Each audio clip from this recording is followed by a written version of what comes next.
And I got 4 different examples. This looks like a lot, but it's 4 different examples. So let's start with the side that says f of x equals x. Okay? And let's not overthink these. All right? We are not going to overthink these. First of all, I left room there for a little sketch. You should know what that looks like. Which one is this? It's the identity, so it's just this, right? So we're on the side. There's 4 different problems here. We're on that side right there. All right, and we're talking about domain, range, continuity,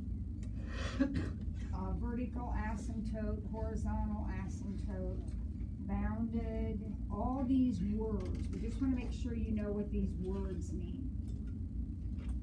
Increasing, decreasing, and then our end behavior. Which this is the one that looks scary, but it's really easy. Okay. All right. So tell me anything here. Looking at that picture, tell me anything on here that you know. It's increasing. So Solomon says it's increasing on the whole domain. It's not one of those that goes up and down. This one goes only up. Remember, when we're talking about increasing and decreasing, we're talking about left to right. Left to right. So this one's increasing, it's never decreasing. All right, what else can you tell me? The domain is all reals. Because kids, we have rules about domain, right? What are the rules about domain? We look for radicals and we look for denominators. If we do not have a radical or a denominator, then our domain is all real numbers. Easy. All right, what else can you tell me? Lauren?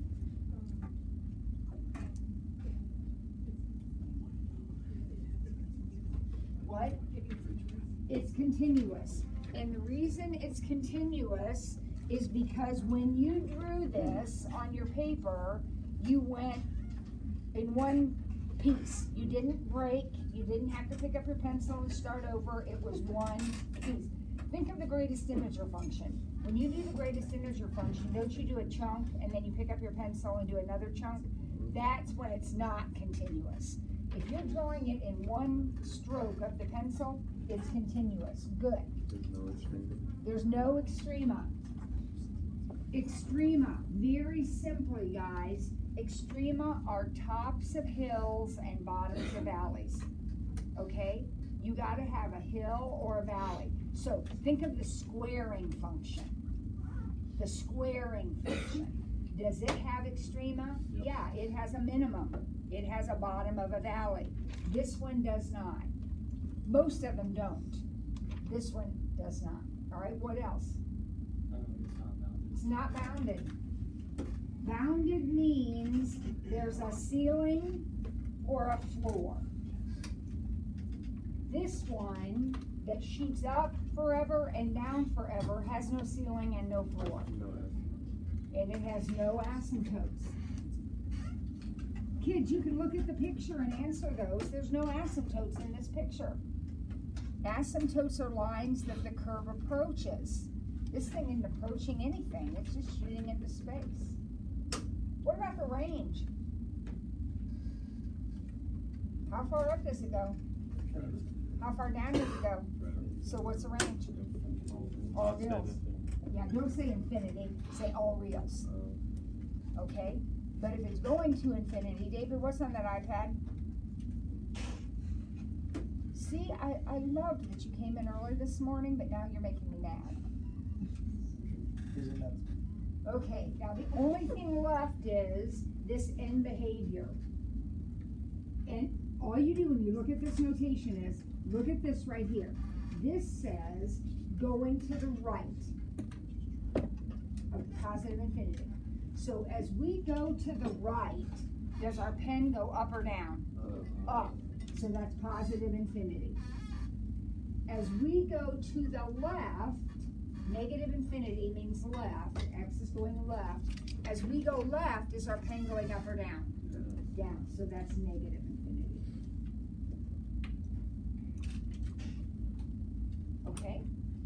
So let's see the next one. The next one is root x.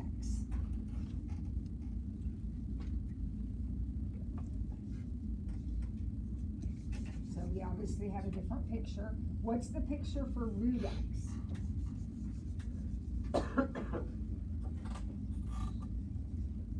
You remember? I hope so. You just took a quiz over it. Yeah. Got a dot here, like this, right? Now, see this arc right here? Is it going to curve around and come down, or does this just keep going up, up, up, up, up? It keeps going up, up, up, up, up, which means as we go to the right, the curve is going up, up, up, up, up. This curve does not go to the left. Would you agree? So we don't have this. We don't have this end behavior. It does not go. This says as x goes negative. This x doesn't go negative. This is like only half of a picture. Oh, thanks, Brenda. I didn't even think about that. Thank you. Okay. Now, what about the rest of this? What else can we fill in? No extrema. Kids, what are extrema? Tops of hills, bottoms of valleys. We don't have that. No asymptotes in this picture. None.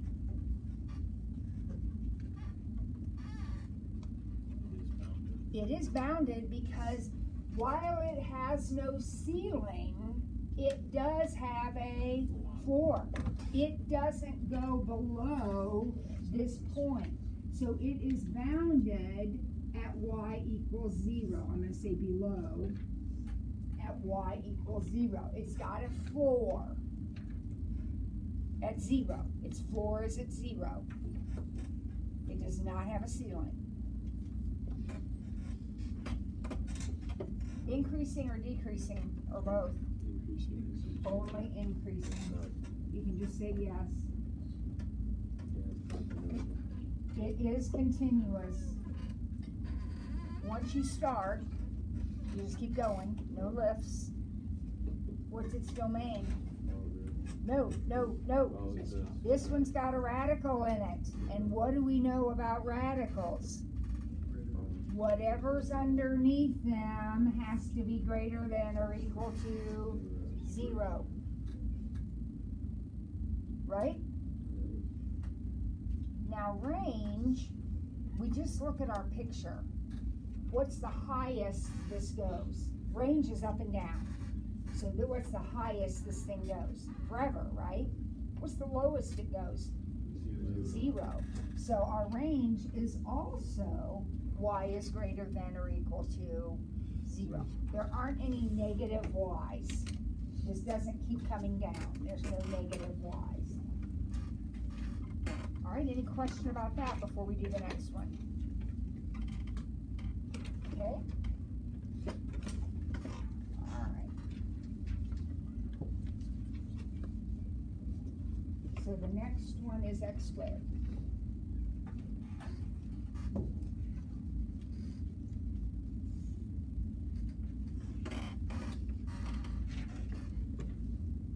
All right, what's x squared look like?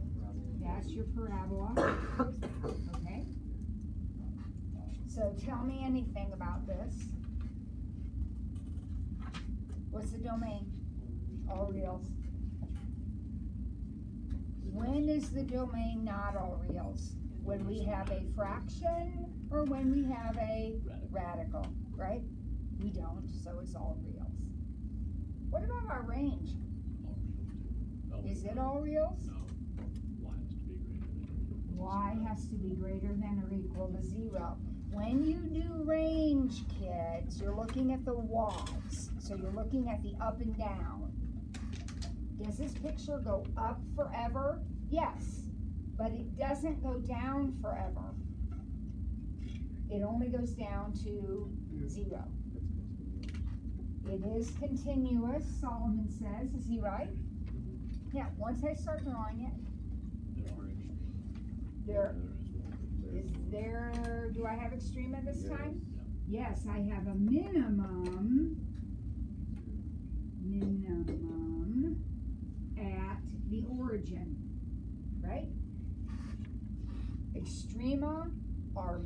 maximums, tops of hills, and minimums, bottoms of valleys. And we have one this time at the origin. Which, by the way, what does that tell me about boundedness? I am bounded below at y equals 0 again, down here. Down here, it's the lowest point it goes. Are there any asymptotes in there? No. Increasing, decreasing, this one's tricky because it's both, right? Yeah. So where is it increasing? On this side, right? So if x is 0, greater than 0, we're increasing. We're increasing on this side. But if x is less than 0, we are decreasing.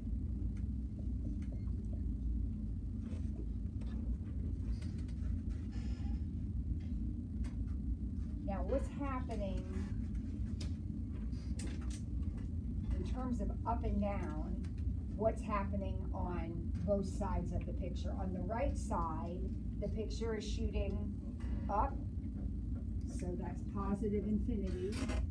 What's happening on the left side? Whoa. What's this doing? Isn't it also shooting up on the left side? So on both sides of the picture, we're going up. That's positive infinity.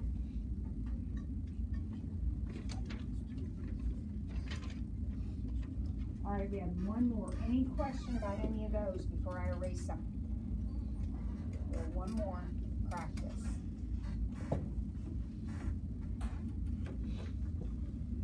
And this one is a tricky one.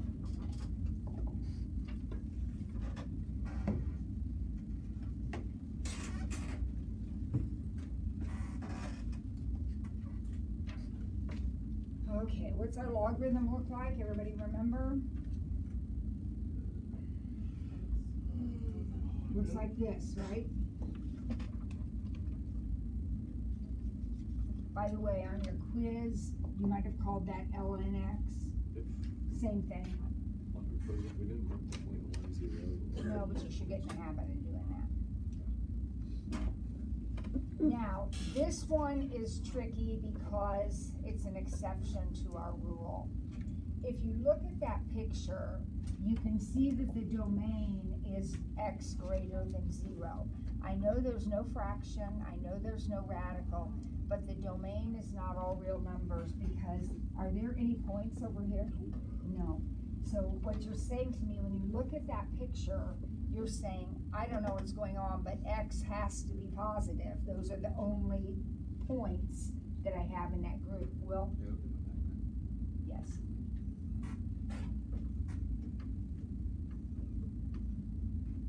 Isn't it amazing how we don't have our phones out, but we knew his backpack was here? What's the range? How far up does this go and how far down does it go? Infinitely both ways, so our range will be all real numbers. When we're doing range, what are we looking at? Up and down. Why? Up and down. Is that continuous once I started graphing it? Any asymptotes? There actually is. Isn't this an asymptote right here? Aren't I getting closer and closer to that as I draw it? Yeah. So that is the line where x equals 0. So I have a vertical asymptote at x equals 0. This is your vertical asymptote. Okay?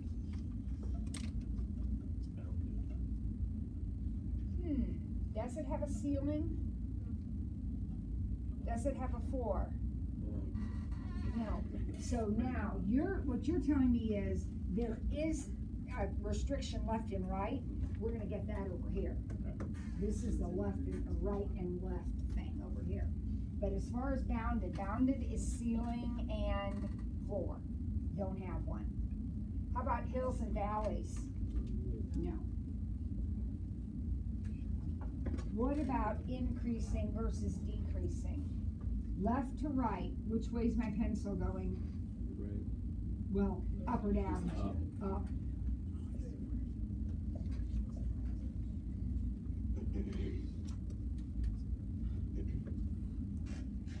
As I go to the right, x approaches infinity. As I go to the right, my pencil goes up or down.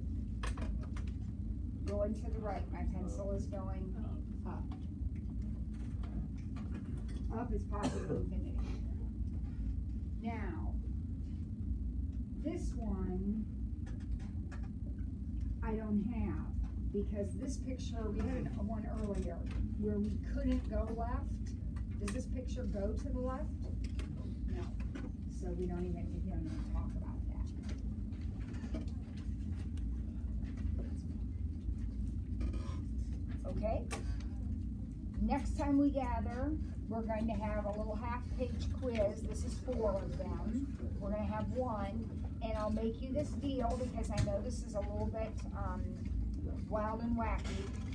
It'll be one of the ones that we practice. So the curve on your quiz will be one of these, one you've seen before, okay? And we will practice one before we take the quiz. We'll have one more practice before we take the quiz, and that is the next time we meet. Everybody good with that? Yeah. All right. Now we need to get out our practice tests.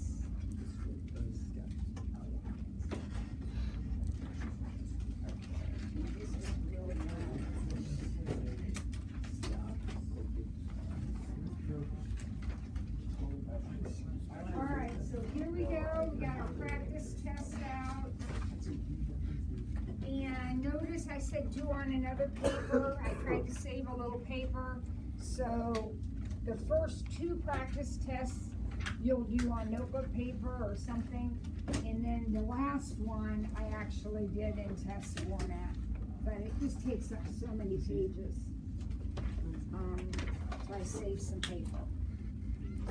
And some of this you may be able to do right on the page, but not all of it. All right, so here we go, pretty short. What is our domain? Here are our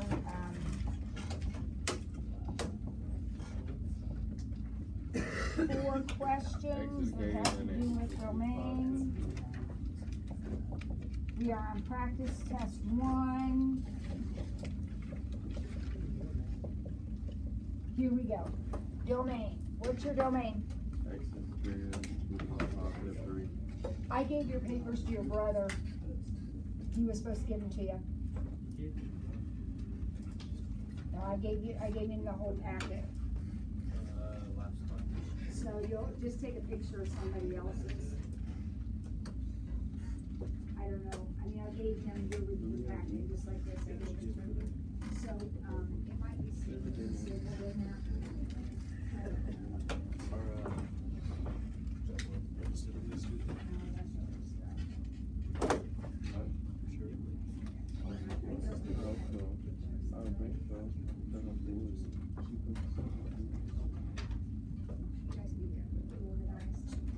Okay. What's the domain of this first problem right here? X is greater than or equal to positive 3. X minus 3 has to be bigger than or equal to 0, so X is bigger than or equal to 3. I don't think I have it. Okay, look what's stapled to your homework papers, Will. That I just handed back to you. Okay, now what about this one? What's our domain here? X plus 1 has to be greater than or equal to 0, so X is greater than or equal to -1, right?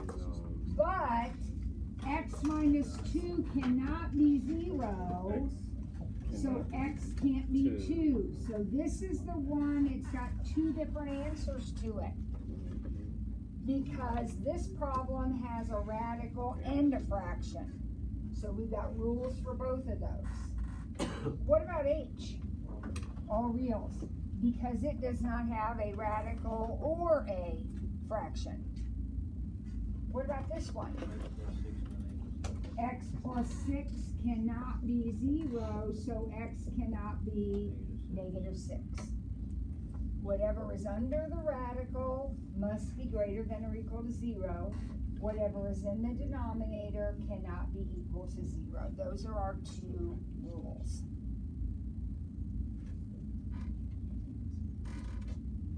Implicit functions. This is the last thing we talked about in this little unit. What do we do when we have to find the implicit functions?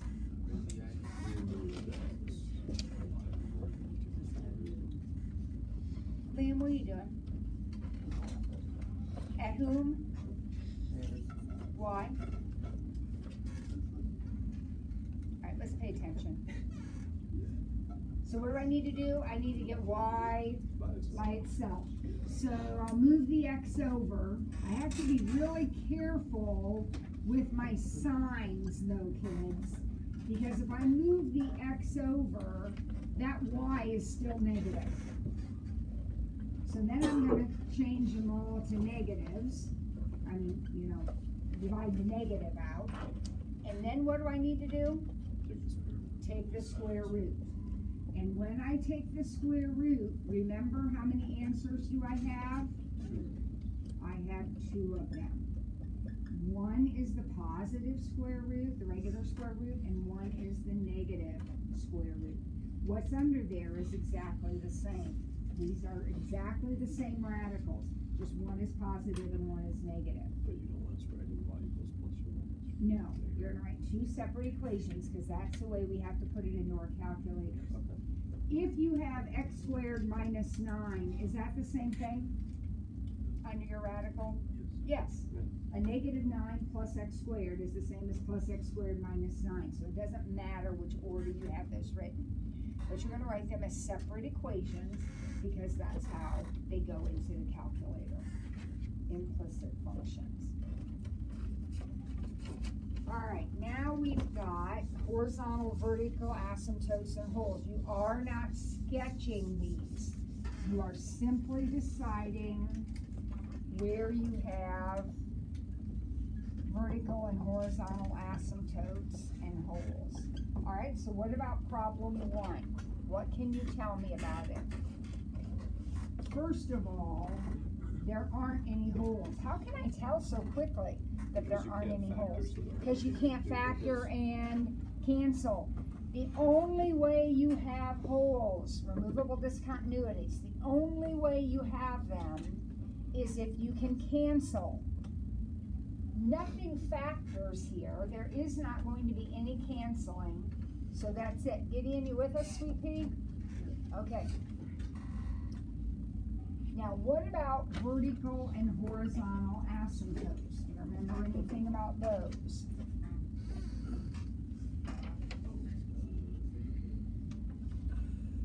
Where do vertical asymptotes come from? Denominator. That's exactly right. These come from the denominator. So what about x? Okay, so x cannot equal negative 1, which means the asymptote is at negative 1, because the asymptote is where it cannot be. So you look at this and say, okay, x cannot be negative 1, which means that's the asymptote. That's where the division is in the problem. Now the horizontals, that's where we do our box thing. So what is my horizontal asymptote? 3. Y equals 3. Y equals 3 is my horizontal asymptote.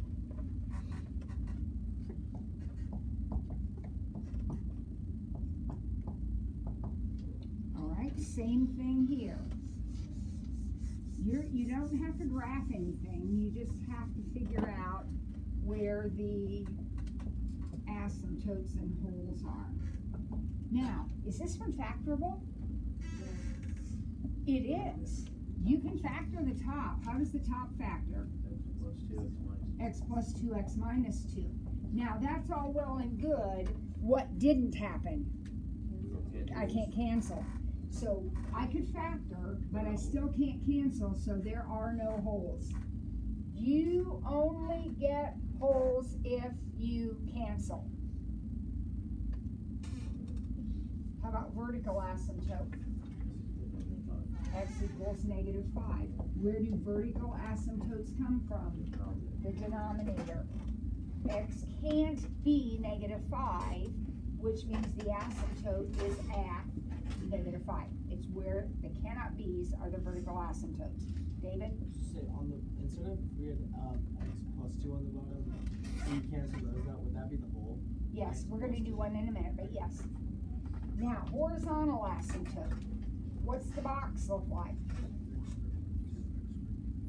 Well, yeah, I don't have any x squareds on the bottom. So remember, if you are missing something, you have to put in a 0. 1 over 0 is bad. 1 over 0 is very bad. So 1 over 0 doesn't work. So this one has no horizontal asymptotes. Remember, you can't sit on the egg. You can't have a 0 in the denominator. No zeros in the denominator allowed. Okay, this looks big. I'm going to start over here. Okay, so everybody got this one?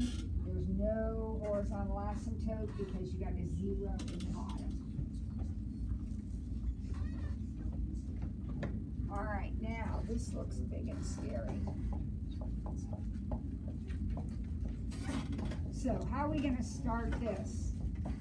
We want to find holes, vertical and horizontal asymptotes. All right, so what do you want to do first? Factor. What can I do to the top? Pull out a 3. Then what can I do to the top?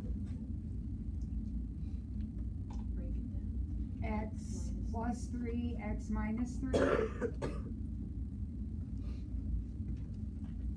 Everybody okay with that? Nothing tricky, that's standard factoring. Take out the GCF and then the difference of squares. What about the denominator?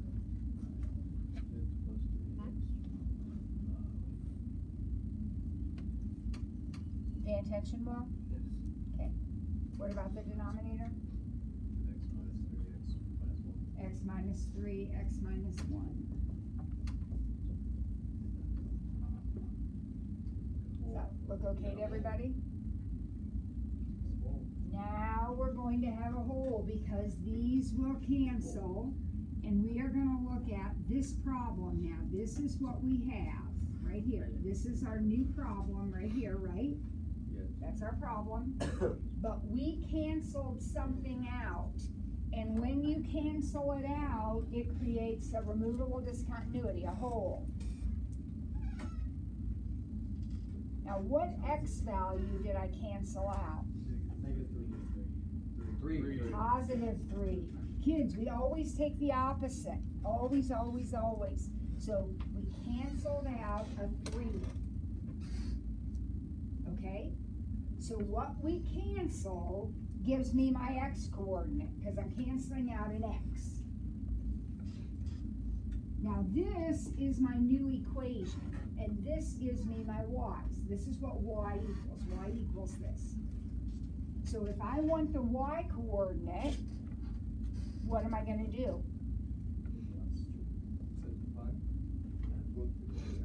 I'm going to plug in 3 for x. So if I plug in 3 for x, it will tell me my y. So that will be, I just plugged in 3's for all the x's. So that's 3 times 6 over 2. Is that 9? So my hole is at 3, 9. So, first point, how do I know I even have a hole? I cancel, right? Second, how do I get the x coordinate at that point? It's the opposite of what canceled out. So if this would have canceled out, my x would be -3. If this would have canceled out, my x would have been 1, right? That's how I get the x. How do I get the y part of the point? Plug the x I got into my new simplified reduced equation. Now, looking at the new simplified reduced equation, are there any vertical asymptotes?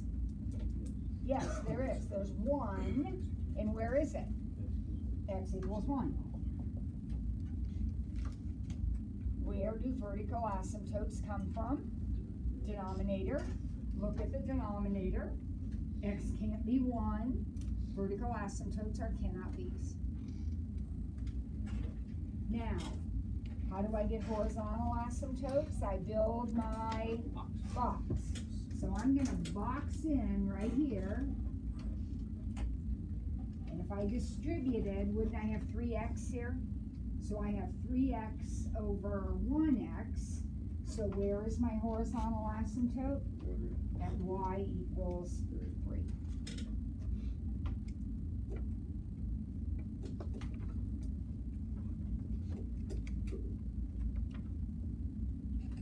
Okay?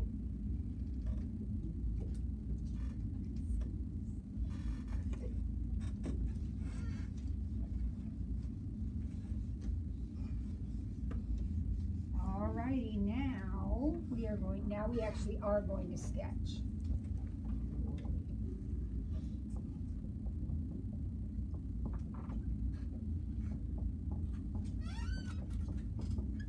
Okay, these are our piecewise functions. We got one of them. There'll be one on your test, just one.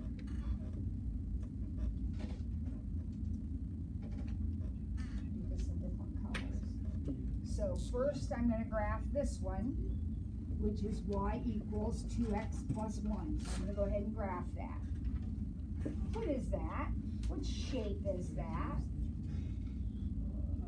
A line, mx plus b. The y-intercept is 1.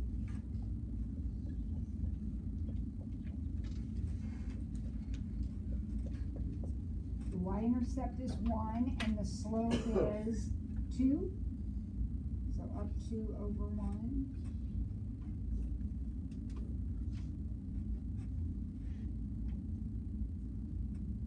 That's supposed to be a straight line.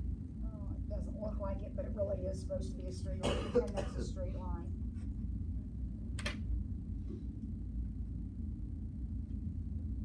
Now I didn't draw it in, got too excited, but here's my break line right here. How do I know where to put that? In a piecewise function, we're always going to have a break, pieces. How did I know to put it there? Because of this? Now, my red line crosses my break line right here. Remember, you put a big dot there. Shall I leave that dot open or shall I color it in? Leave it open. And then I'm going to erase part of my picture. What part of my picture am I going to erase? I'm going to erase all of this. So good, I'll erase the crooked part. And all I have is this right here. That is the red piece of the equation.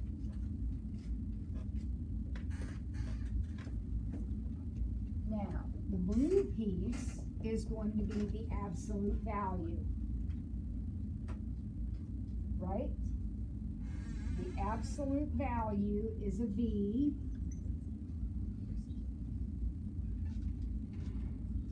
Just like that.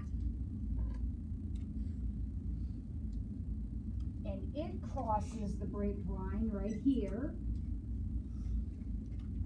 But that one's going to be colored in. And now I'm going to erase a piece of it. This tells me what to keep. So I'll erase this side right here.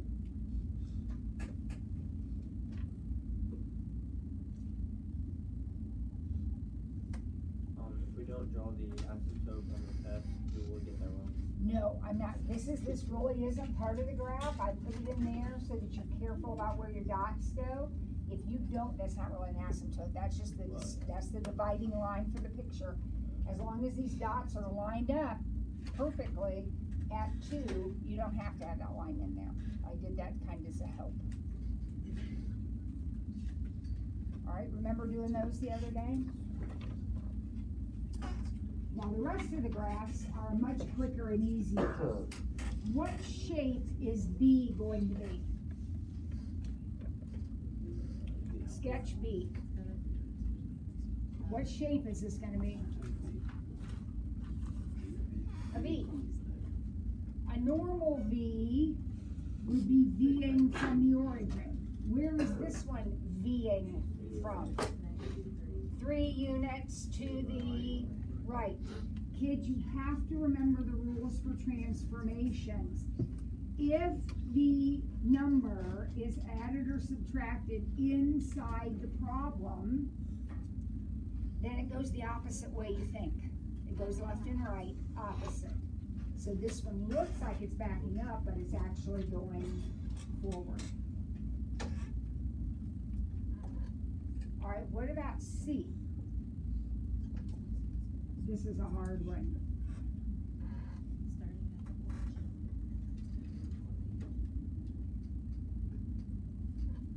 Starts at the origin. Yep, that's exactly right. And this is 1, and this is -1. That's what you have to remember on your sine curve. It's going up to 1 and down to -1, so is the cosine. Up to 1, down to -1. So that's the normal picture. That is not the answer to the question. What do I need to do? What impact does that have on the picture? Moves it down 1. So now these points, instead of being up at 1, they're going to be at 0 now, aren't they? So this is going to look like this. So the red picture is actually the answer. I graphed the black one in there. That is my normal sine curve. But the -1 says take your normal curve and drop everything down 1.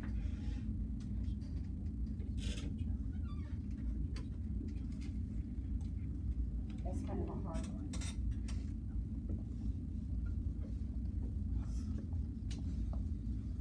To get a good picture there, you need to remember that your sine and cosine go up 1.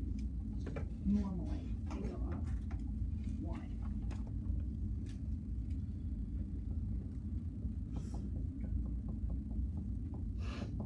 What shape have we got here? U. A parabola? A U? A parabola? Normal parabola would be vertex at the origin, but this one's been moved, right? How's it been moved? What does this do? To the left 1. To left 1 and down 2. So left 1, down 2. And then it's just your regular old U shape, your parabola. But it's situated left 1 and down 2.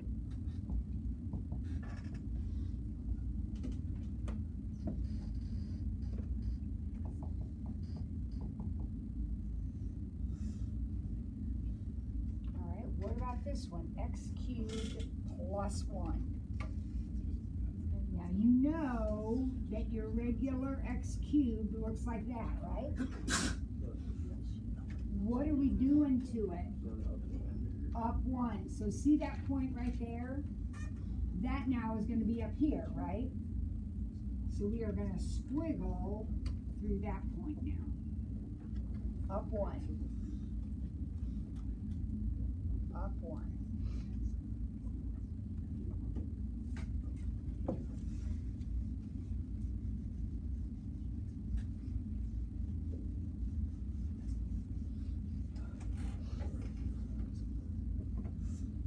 And finally, one more of these.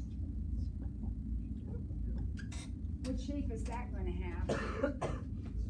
Yep, everybody knows, everybody's doing this. That's what it looks like, right? But instead of coming out from the origin, where's it going to come out from? Right 3 and up 2. Solomon, you with us? Okay. Everybody's kind of drowsy today. What's going on? Monday, yeah, but you got all weekend to rest. Right 3 and up 2.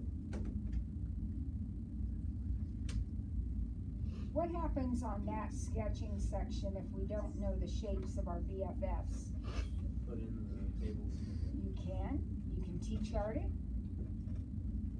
That'll be a little hard with the sine and cosine problems, but you could do that with the other ones for sure. All right, one more section and then this test is over. This is a short test. Everybody should do really well on it. This test is Monday, right, for us? We have 2 more review days. So we don't meet tomorrow. We don't meet Friday. And we don't meet Friday, so yeah. Yeah. It's in Power School. If you just look and see the dates in there. All right, so here are our 2 functions. Okay? Question 1. F of 2 plus g of negative 3. If you make this hard, you need to have a kick in the butt. This is easy. How do we find f of 2? What do we do? F of 2. Plug 2 into f. So if I plug 2 into f, I get 2 squared times 2 plus 1. So what do I get when I plug 2 into f? 9. 2 squared is 4. 2 times 4 is 8 plus 1. I get 9. Remember your order of operations. When you put 2 in here, you don't multiply first, you square first. Now, put negative 3 into g. What do you get when you put negative 3 into g? Negative 13. 3 times negative 3 is negative 9. Negative 9 minus 4 is negative 13. The problem says take those 2 answers and add them together. So the answer would be negative 4. So we're going to find f of 2. We're going to find g of negative 3. And then in this problem, we're going to add them.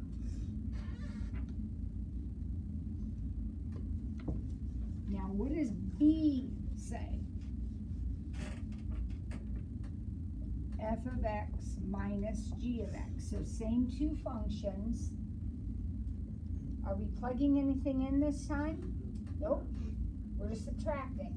So 2x squared plus 1 minus 3x minus 4. Make sure you're making that a quantity because you're subtracting this whole thing.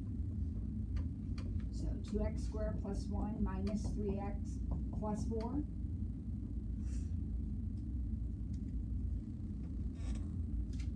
X squared minus 3x plus 5. Don't go any farther, don't do anything else. That's it. We're just subtracting f minus g. Subtracting this minus this.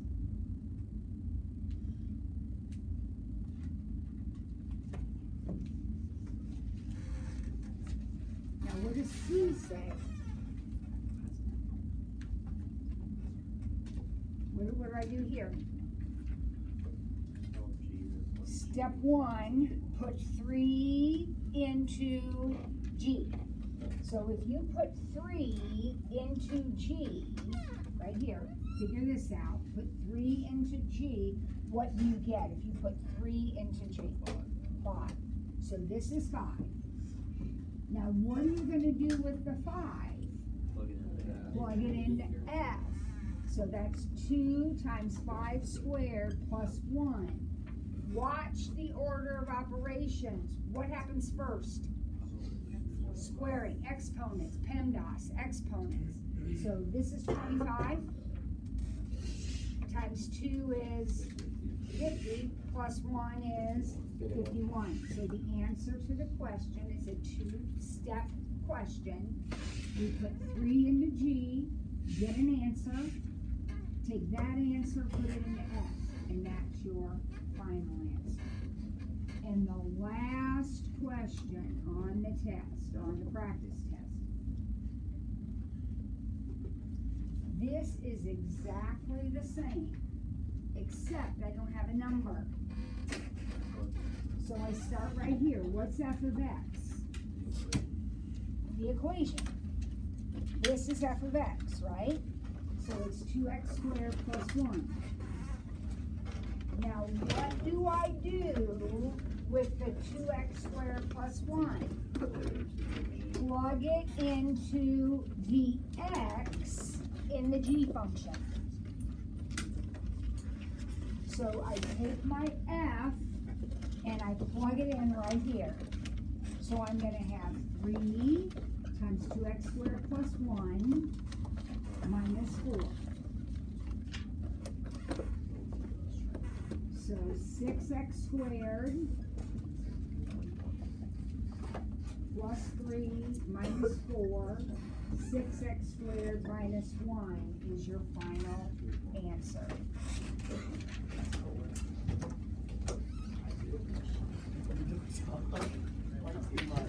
Alright, so those of you that think you need to re-quiz, remember you need to stop by and pick up your BFF quiz.